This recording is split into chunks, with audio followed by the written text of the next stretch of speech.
propose, s'il n'y a pas de questions, de passer à notre sujet du jour, qui est eh bien, une vidéo, et pas n'importe laquelle, puisque c'est une vidéo d'un youtubeur français extrêmement connu, et qui s'appelle Patrick Maurice. Je vous propose de regarder ensemble cette vidéo qui a été mise en ligne hier sur la chaîne de Dougs, chaîne de Dougs auquel évidemment vous êtes forcément abonné. Sinon, allez-y, courez vous abonner à la chaîne YouTube de Dougs. Ultra important quand on est entrepreneur. Et du coup, Patrick a sorti une vidéo, et c'est hyper intéressant cette vidéo, parce qu'en fait, c'est un sujet, on en a parlé régulièrement sur cette chaîne, c'est toujours de savoir, la SCI, résidence principale, est-ce que c'est une bonne idée, est-ce que c'est pas une bonne idée?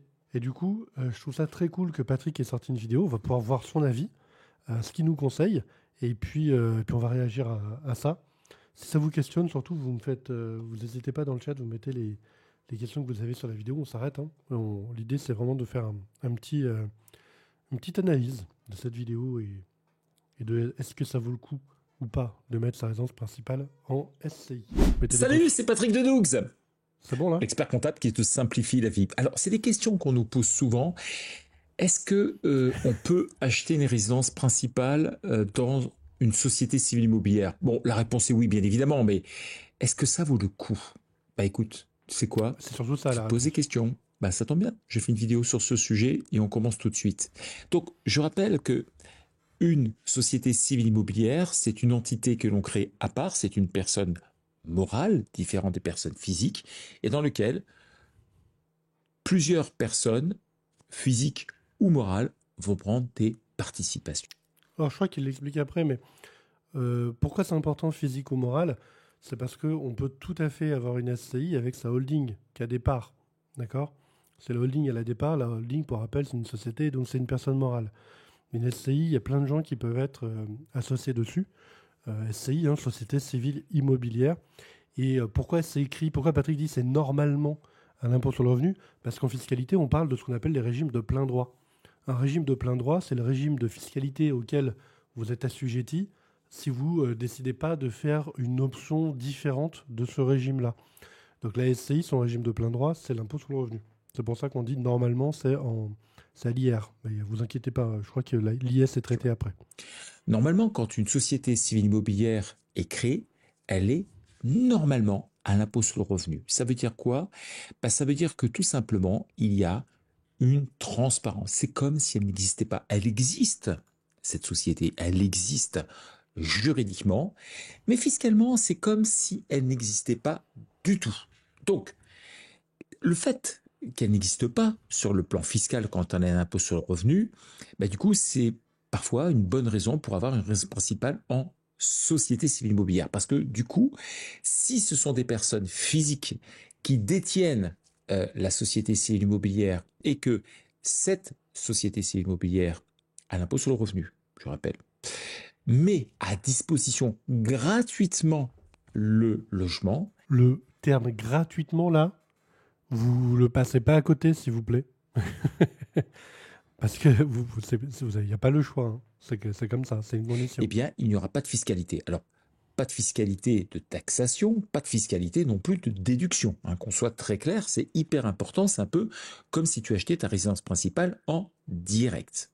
Et là-dessus, c'est important, c'est de savoir qu'à l'impôt sur le revenu, on a déjà dit sur cette chaîne, vous pouvez déduire très peu de charges. On avait parlé, par exemple, vous avez les frais de gestion de chaque immeuble de la SCI, c'est 20 € par immeuble. Vraiment, on ne va pas chercher grand-chose en déduction en SCI à l'IR. On ne fait pas une SCI à l'IR pour aller faire de la déduction. Souvent, ça ne va pas être efficace. Alors tu vas me dire, mais pourquoi est-ce qu'on fait ça? Tout simplement, une société civile immobilière peut avoir un intérêt pour des raisons d'organisation patrimoniale, notamment dans le cas des foyers reconstitués. Alors, reconstituer, ça veut dire fréquemment plusieurs enfants de mariages différents, de personnes divorcées. Et donc, comme il n'y a pas de prix de... Je vais juste m'arrêter là-dessus quand même, parce qu'en plus, j'ai vu dans les commentaires de la vidéo que les gens se questionnaient un peu de pourquoi ça devient intéressant d'avoir une SCI, par exemple à l'IR, pour acheter la résidence principale pour les familles recomposées ou reconstituées. Eh bien, c'est pour des raisons de comment on veut que le patrimoine il soit réparti une fois que on va décéder, par exemple. Si on a eu des enfants de plusieurs couples, on a eu plusieurs mariages, par exemple, etc., ça peut être intéressant si on veut sécuriser, par exemple, l'habitation dans laquelle on est. Imaginons, je sais pas, j'ai eu 2 enfants avec mon ancienne épouse, et puis là, je me suis mis avec une nouvelle personne, et cette personne-là, elle a un enfant de son côté, et puis ensemble, on en refait un. Imaginons demain que moi, je décède, et que on n'ait pas organisé les choses de manière maligne au niveau d'une SCI. Ça veut dire que mes enfants, ceux de mon premier mariage et mon enfant actuel, vont se répartir mon patrimoine.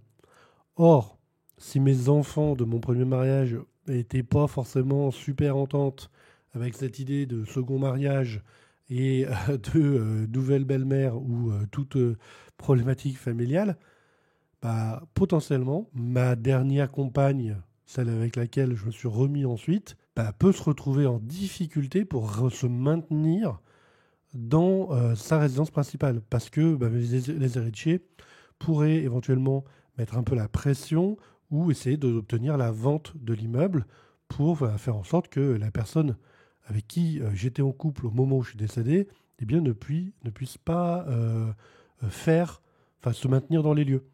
Donc il y a une question de sécurité juridique autour de ça, même s'il y a des options après justement sur de l'usufruit, sur des choses comme ça. Ça dépend aussi de est-ce qu'on s'est remarié. Si par exemple on a été marié avant puis que finalement on se dit bon, le mariage c'est plus pour moi, moi ce que je veux maintenant c'est plutôt partir, je sais pas, sur un Pacs ou je veux rester, on va dire, non engagé, et que je veux quand même acheter une résidence principale avec mon partenaire ou ma partenaire actuelle, eh bien ça peut gérer toute une problématique d'optimisation, d'organisation justement du patrimoine. Et donc la SCI peut venir aider à faire ça pour faire en sorte, une sécurité sur l'utilisation, sur la jouissance des biens, et deux, peut-être que ça peut aussi optimiser un petit peu la gestion du patrimoine. Donc c'est vraiment ce point-là sur lequel je voulais appuyer. Je ne sais pas si c'était clair pour vous. En complément, les travaux d'entretien et de réparation sont éligibles au déficit foncier, oui. Mais attention, parce que le déficit foncier, il est regardé d'un œil suspicieux par l'administration fiscale. Donc tu as intérêt à faire ça de manière correcte fiscalement, si tu veux pas avoir un contrôle fiscal. Le déficit foncier, c'est un truc qui est chassé par l'administration fiscale. Location, tu vois, on peut le faire. Du coup, on n'a pas besoin de se le louer à soi-même. Alors, il n'y aura pas d'avantage, comme j'ai pu l'expliquer, de différence ou quoi que ce soit. Et ça, c'est un point qui est hyper important.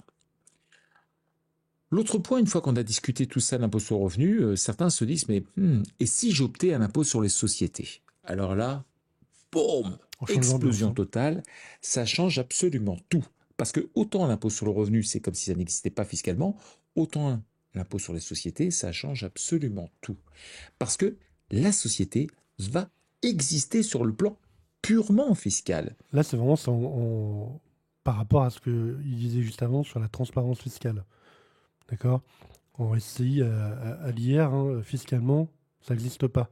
Il n'y a pas de fiscalité sur la société, c'est la fiscalité en revenus fonciers. Dans le patrimoine personnel, la fiscalité personnelle des associés. Où là, il n'y a plus du tout ça. Mais ça, normalement, vous connaissez. Elle va devoir composer avec. Et c'est elle qui va payer les impôts, s'il y en a, bien évidemment. Mais c'est elle qui va devoir faire. Et du coup, s'il y en a en SCI à l'IS, il est hyper important. Pourquoi? Parce que, vous savez, en SCI à l'IS, vous allez pouvoir déduire les amortissements. Et finalement, quand vous retirez loyer et amortissement, vous faites le loyer moins les amortissements, plus un peu des frais, etc. Souvent, en SCI à l'IS, le bénéfice taxable, il est souvent proche de zéro. Donc en réalité, il n'y a pas tellement de fiscalité. Du coup, les règles vont changer complètement. Sur la fiscalité quotidienne, déjà, du coup, on peut tout déduire. Voilà, on peut déduire les amortissements, on peut déduire les frais d'agence, les frais Petite précision sur les amortissements, parce que je sais que on aime bien essayer de faire des projections de comment ça va se passer, les amortissements d'un immeuble. Je vous rappelle qu'il y a deux choses, les amortissements. Le terrain est non amortissable. Le terrain, on n'a pas le droit de l'amortir. La valeur du terrain est non amortissable. C'est pour ça que quand vous achetez un immeuble, il y a la question de la part, combien vaut le terrain, combien vaut le bâti. Parce que pour rappel, le terrain ne sera pas amortissable, seul sera amortissable le bâti. Donc c'est intéressant de connaître la ventilation entre la valeur du terrain et la valeur du bâti. Et ensuite, le bâti, il est amortissable en général sur des immeubles entre 20 et 30 ans. Donc on divise le prix du bâti par 30%, par 30 ans. Voilà. On est sur de l'amortissement linéaire. En l'IS, en cas de revente, au terme de l'amortissement, n'y a-t-il... Si. En fait, ce qui va changer par contre, Jojo, c'est que le jour où tu revends ton immeuble, la valeur, si tu avais été à l'impôt sur le revenu, pour savoir si tu avais fait une plus-value, on aurait fait à l'impôt sur le revenu, sur une SCI à l'IR, on aurait fait prix de vente moins prix d'achat. Donc je l'ai acheté 300 000, je le revends 400 000, j'ai fait une plus-value de 100 000. D'accord. Eh bien, à l'IS, ça ne marche pas comme ça.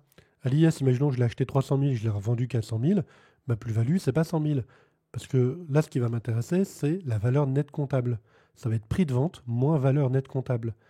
Si mon bien il est totalement amorti, par exemple, sur les 300 000, j'avais 100 000 de terrain, 200 000 de bâti, ça veut dire qu'une fois que j'ai intégralement amorti mon bâti, en fait, la valeur nette comptable, c'est 100 000. Donc, si je l'ai vendu 400 000, ma plus-value, c'est 400 000 moins 100 000. Donc, 300 000. Et là, je vais payer l'impôt sur les sociétés dessus. De notaire, directement passé en charge dès la première année. On peut amortir le bien sur des considérations qui sont bien meilleures que le LMNP.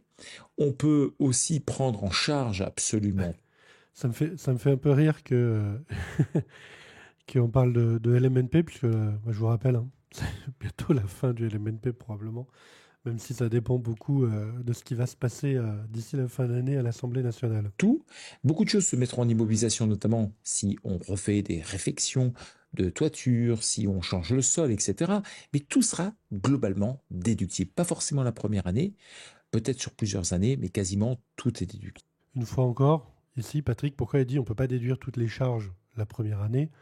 Parce que les travaux, s'ils sont d'une envergure importante, ils ne sont pas des petits travaux, les gros travaux, eh bien, ils doivent être amortis également. Donc, on va faire comme pour le bâti, on va amortir sur plusieurs années.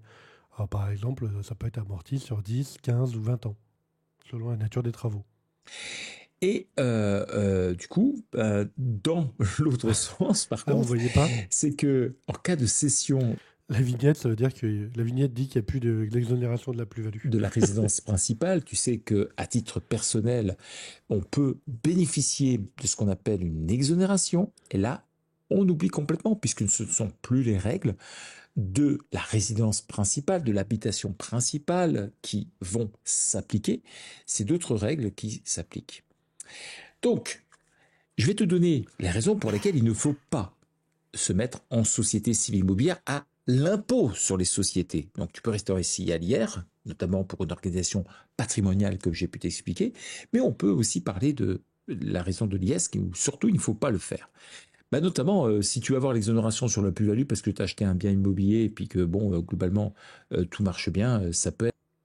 Cette partie de la vidéo, elle est hyper intéressante. La question, c'est... En fait, ce que Patrick dit là, c'est la SCI qu'il vous faut, le véhicule juridique qu'il vous faut dépend vraiment de votre besoin. Si ce que vous cherchez, c'est éviter la plus-value, il ne faut probablement pas aller sur la SCI LIS. Si ce que vous cherchez, c'est une réorganisation patrimoine et que vous voulez essayer de garder votre plus-value sur la résidence principale, probablement qu'il faut aller plutôt chercher une SCI à l'IR. Mais en ayant en tête que y a d'autres aspects moins optimaux. Là, c'est la question qu'il faut toujours vous poser quand vous faites un montage, c'est quoi mon but principal, quoi. Ça peut être pas mal. Tu peux également, notamment, avoir par contre des raisons positives pour opter à l'impôt sur les sociétés, tu vois. Et notamment si ton argent ne provient pas de ta poche, mais provient d'une société au-dessus. Tu vois, je t'ai fait un petit schéma avec une société holding. Et dans cette société holding, elle détient des sociétés civiles immobilières, ou une ou plusieurs. Bon, et peut-être la résidence principale. Donc, du coup, ta SAS va remonter de l'argent dans la société holding, la holding va la redescendre dans la société civile immobilière. Alors, petite précision là qu'on va rajouter quand même sur ce schéma. Excusez-moi. Les SAS là, qu'on a sur le schéma, elles peuvent remonter du cash sur la holding via des dividendes, par exemple. C'est pour ça que d'ailleurs, la SAS, souvent, ça va servir à ça. On va remonter des dividendes, mais il peut y avoir aussi un peu de rémunération, des management fees. Enfin là, vous pouvez utiliser tout le panel à votre disposition pour faire remonter du cash dans la holding.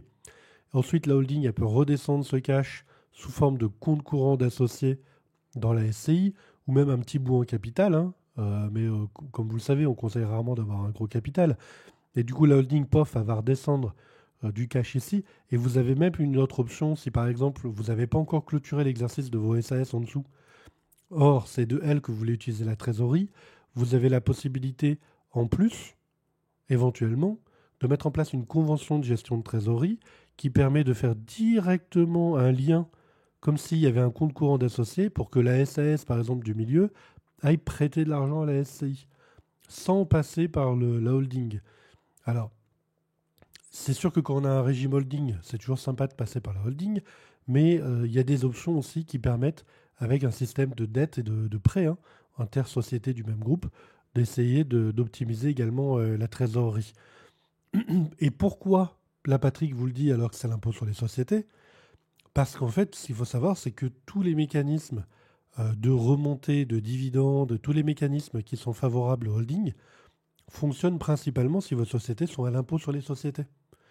Donc, ça marche moins bien si on commence à avoir des structures à l'IR qui se baladent dans le groupe. Et donc, ça, c'est cool parce que si tu as une holding, bah, ça va te permettre de faire des choses. Ça va t'éviter déjà de prendre de l'argent à titre perso, puisque dans ce montage, ce n'est pas toi qui va apporter l'argent, c'est la holding qui va l'apporter, et toi, tu devras te contenter de payer un loyer. Ça, Là, c'est important. Juste, je remets un petit peu en arrière. Euh, Parce que du coup, si j'avais voulu investir et que l'argent que j'ai besoin, il est dans les SAS, vous le savez, si je prends l'argent dans ma SAS et que moi, je le prends à titre personnel pour aller investir dans une SCI ou même en direct, hein, sur un achat immobilier, je me prends 30% de flat tax. 30% de flat tax. Donc je perds 30% de ma capacité d'investissement. Alors que la SAS, quand elle verse de l'argent à la holding, comme elles sont à l'IS, important, l'impôt sur les sociétés, et bien là, j'ai une retenue de fiscalité qui va être de 5%, enfin de l'impôt sur les sociétés sur 5% des dividendes. Donc pour rappel, ça veut dire que si je verse 100 000 euros de ma SAS à ma holding, j'ai que 5 000 euros qui sont taxables, 5% des 100 000 dans la holding, multiplié par 15% au taux réduit d'IS, ça me fait 750 euros. Donc sur 100 000 euros, je suis capable d'augmenter ma capacité d'investissement de 29 250 par tranche de 100 000. Juste parce que j'ai une holding qui va me permettre de faire des flux financiers au sein de mon groupe plutôt que de récupérer l'argent en perso pour aller investir. contenter de payer un loyer. Ça, c'est hyper important, sinon c'est un abus de bien social. Donc, je rappelle, si tu es en société civile immobilière à l'impôt sur les sociétés, que ce soit des personnes physiques, que ce soit des personnes morales qui détiennent comme une holding, tu dois payer un loyer. Sinon, abus de Cure bien d'orange. social.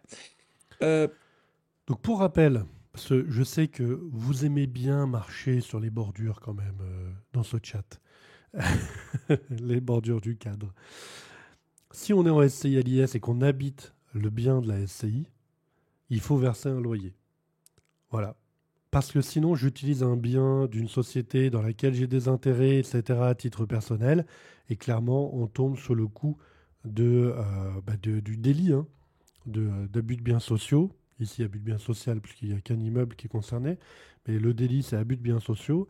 Et c'est prison, cure d'amende, grosse amende. Enfin, c'est pas rigolo du tout. Donc, il faut vous verser un loyer.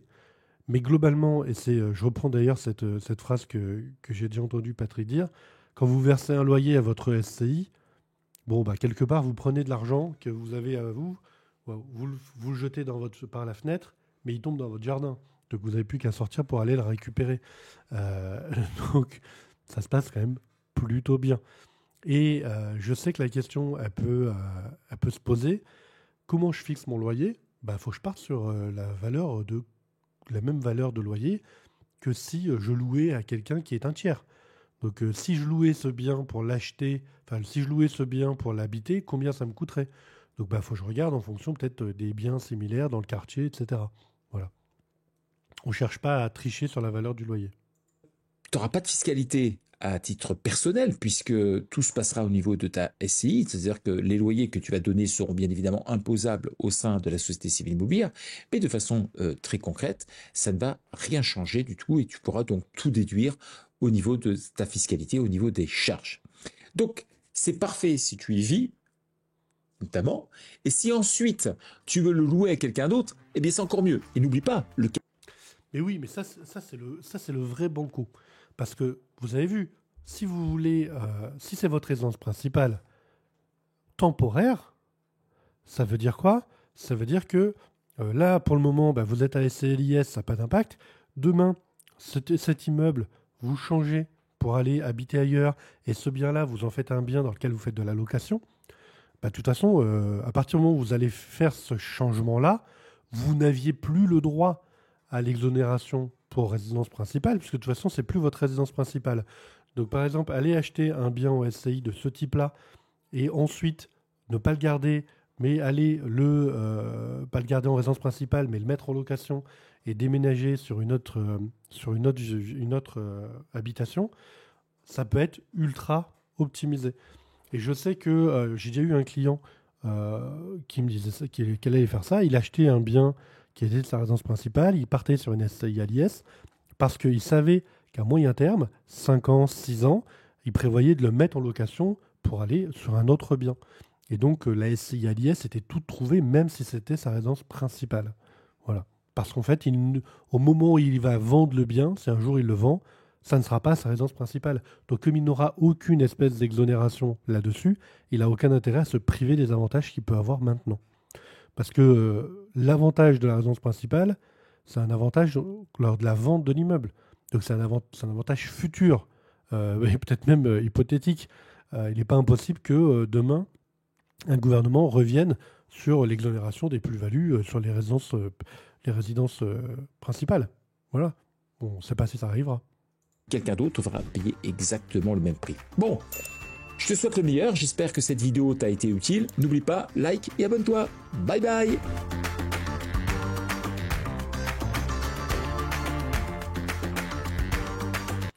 Cette vidéo, elle est trop bien. Moi, je l'ai trouvé très cool quand je l'ai vu passer. Elle marche bien d'ailleurs. Donc, n'hésitez pas si vous voulez aller la re-regarder au calme. Et puis, je serais ravi d'avoir votre retour sur ce genre de format sur Twitch, de regarder un peu ce genre de vidéos ensemble et les commenter.